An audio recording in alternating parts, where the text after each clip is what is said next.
By the late 19th century, segregation of blacks and whites had become an entrenched way of life in the South.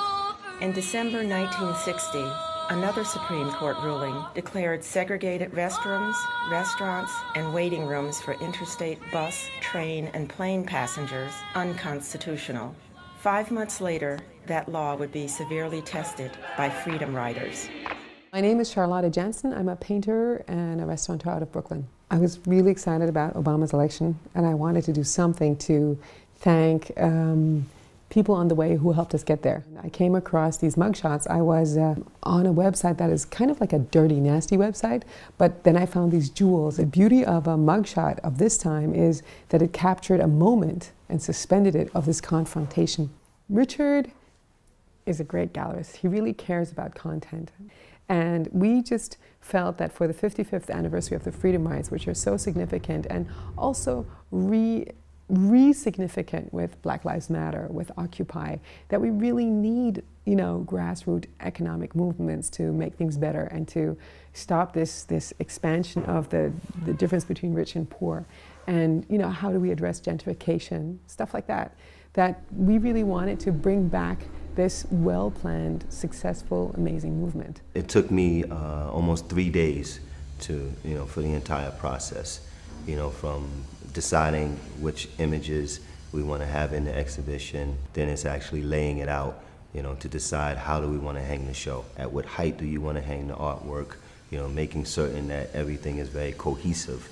And with this exhibition, it's also going to be multi-sensory. I think at first I was thinking, let's just find some songs and some spirituals, because I'm also a DJ. I was like, let's mix them together in an interesting way and kind of let that rock. And I think there may be a little bit of that as well. But there's a lot of youth that were involved. There's quite a bit of teenagers who weren't even necessarily officially freedom riders, but they got involved because they believed in it. And so I wanted to work with somebody young to kind of help create that energy, that like radical kind of energy, but at the same time still referencing the time and the era.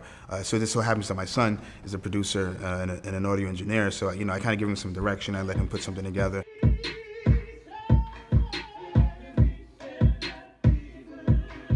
The outcome sounds a little bit like 60s soul meets 2000 trap. So it kind of has like a nice beat.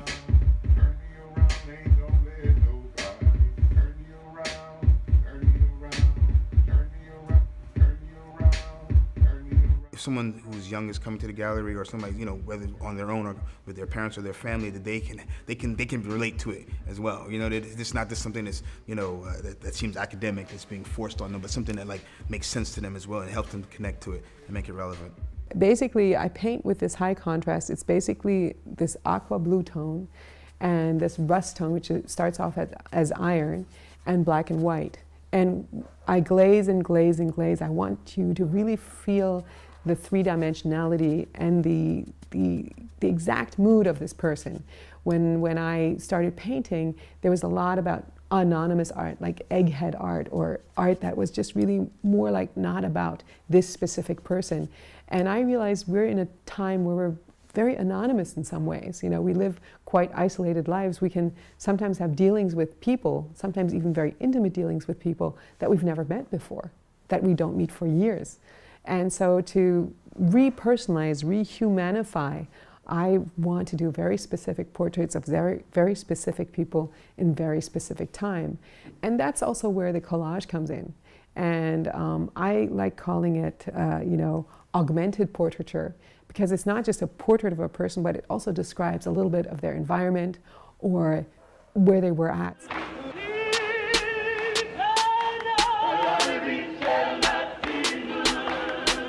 When you look at the artwork and the way that it's hung, I hung the images a lot closer than I normally would curate a show. There's a lot more artwork on the walls because they're a community, they're a tribe, and they're all interconnected. So I wanted to hang the show so when people walked in, you see these augmented images of these mug shots, but the eyes are piercing. It's very captivating and it draws you in, so it makes the experience more intense. This is something that is part of the noise, to bring back the noise, to understand how grave this situation was and how how it was treated in some media. So in this particular newspaper that I found in Nashville, they were treating it like it was a game. And so they just created a Freedom Riders box score for entertainment of the public. And so it's Jackson, Mississippi, score on Freedom Riders, May 14 to June 13. Total 110. Convicted 110. Awaiting trial 0. Released on bond 24. Now it was very important for a lot of Freedom Riders to stay as long as possible in jail to make this racist legislation, or this not addressing of segregation and not stopping it unfeasible, like that it was economically unfeasible. The Freedom Rides was an economic movement, and that's what is the most striking to me.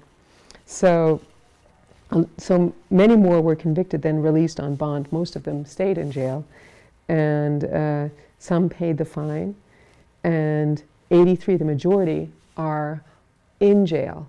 So this is a very serious box score, and 16 are on hunger strike. Yes, 16. So this is not a game, and these are people's lives. These are young people's lives, and they're standing up for what they believe in. So to me, it's this banalness and this profoundness are together in a very small, simple expression. At the end of the day, this historical occurrence was based on people and their stories and their connectivity with the movement. And the fact that these are all, highly stylized mugshots that have been turned into fine art, and each person kind of has their own story and their own special, unique human connection to the movement. I think that's what I love about the exhibit the most. That it humanizes, this historical thing. So it's not just a passage in a history book or a textbook. It's something that's real that we can relate to right now, because we're still going through a lot of the same things, albeit different. But a lot of the stuff is still there.